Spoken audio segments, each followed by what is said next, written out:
నమస్తే మాస్. రీసెంట్గా ఒక న్యూస్ మాత్రం బాగా వైరల్ అవుతుంది బావ. ఏంటిదంటే డొనాల్డ్ ట్రంప్ మోడీ గారికి ఫోన్ చేస్తే అదే దగ్గర దగ్గర 4-5 సార్లు ఫోన్ చేసిండట. ఈ ఫోన్ కాల్స్ మన మోడీ గారి అటెండ్ చేయలేదట. ఇది ఎందుకో తెలుసుకునే ముందు మీరు కొత్త వారైతే ఛానల్ లైక్ అండ్ సబ్స్క్రైబ్ చేయండి బావ. ఇక మ్యాటర్లోకి పోతే మనకు తెలుసు గత కొన్ని నెలలుగా India and US relations are not good.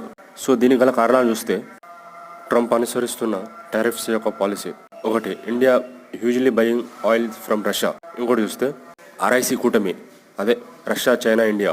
And దాంతోపాటు కరెంట్ గ్లోబల్ జియో పాలిటిక్స్లో ఇండియా యొక్క గ్రోత్, అండ్ దాంతోపాటు రష్యా అండ్ ఉక్రెయిన్ యొక్క war, and global south countries not responding to Trump.